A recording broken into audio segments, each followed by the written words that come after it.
అందరికీ నమస్కారం. ఇలాంటి వీడియో కూడా నేను ఒకరోజు చేయాల్సి వస్తుంది నేను నిజంగా అనుకోలేదు. మొన్న నేను సరదాగా ఒక దివాళీ ఇంటర్వ్యూకి వెళ్తే సరదాగా ఆ యాంకర్ నాకు అడిగారు, మీ నెక్స్ట్ ప్లాన్స్ ఏంటి? మోడలింగ్ చేశారు, యాక్టింగ్ చేశారు, పిల్లలు అయిపోయింది, ఎన్జిఓ చేశారు, నెక్స్ట్ ఏంటి? నేను మామూలుగా సరదాగా చెప్పాను నెక్స్ట్ సన్యాస్ అని. ఇట్లా జోకులో చెప్తే నేను సన్యాస్ తీసుకుంటున్నాను అని it has become such a big news. నాకు కూడా తెలియదు, నాకు మధ్యాహ్నం వరకు తెలీదు. మధ్యాహ్నం చాలా మంది నాతో షేర్ చేశారు. When it reached my friends mothers and they asking what happen to రేణుకి ఏమైంది, తను బాగానే ఉందా, why she taking sanyas at this age. కొంతమంది బాధపడుతున్నారు, కొంతమంది తిడుతున్నారు. అంటే నేను ఏం చేసిన ఎలాగైనా తిడతారు మీరు దాంట్లో.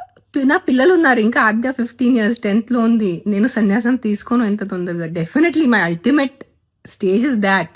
కానీ ముసలైన తర్వాత, ఇప్పుడు కాదు. ఇఫ్ నౌ ఐఎమ్ 45, ఇంకా నేను 55 65 వరకు అప్పుడు నేను వెళ్ళిపోతాను. బట్ నాకు నా గాడ్ కన్నా నా పిల్లలు నాకు ఎక్కువ ఇష్టం, అంటే ఎక్కువ ఇంపార్టెంట్. నాకు దేవుడు ముందు పిల్లలు, దాని తర్వాత దేవుడు వస్తారు, దాని తర్వాత నేను. సో ఆ క్రమంలో ఉన్నప్పుడు ఐఎమ్ నాట్ అంత ఇర్రెస్పాన్సిబుల్ తల్లి కాదు నేను. చిన్న పిల్లల్ని వదిలేసి వెళ్ళి సన్యాసం తీసుకోవటం. కానీ నిజంగా the way the media has become, నేను సన్యాసం తీసుకోవాలంటే నాకు కాల్ చేయండి, నాతో మాట్లాడండి.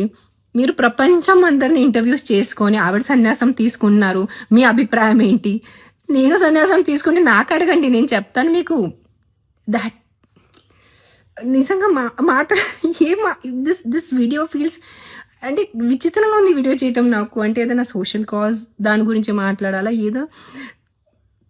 గైస్ ప్లీజ్, ఆ reporters need to get a little serious. మనకి చాలా చాలా ఇంపార్టెంట్ విషయాలు ఉన్నాయి. వాట్ ఎవర్, నాకు మాటలు నిజంగా ఫస్ట్ టైం నాకు మాటలు రావట్లేదు. మామూలుగా వీడియోలో నేను టపటప మాట్లాడేస్తాను. Definitely I'm more spiritual, I'm definitely spiritual, but I have time. నా పిల్లలు ఇంకా చిన్న ఉన్నారు, ఇంకా నేను సన్యాసం తీసుకోదు. ప్లీజ్ దండం పెడతాను. సీరియస్ టాపిక్స్ ఉన్నాయి. వరల్డ్ హంగర్, విమెన్ సేఫ్టీ, చిన్నపిల్లల ఎడ్యుకేషన్, ఫుడ్ ప్రాబ్లమ్స్, మన రోడ్స్ చూడండి, ఆ రోడ్ పరిస్థితి ఏంటి. We have a lot of serious problems to talk about. Don't make, ఎలా చెప్పాలంటే, రిపోర్టింగ్ ఒక జోక్ చేయొద్దు please. As reporters we use to look up to people who are in journalism. And మీరు అది నమ్మి మళ్ళీ నాకు 100 తిట్టులు ఇచ్చేసి whatever. Please take care, be safe and be kind. Thank you.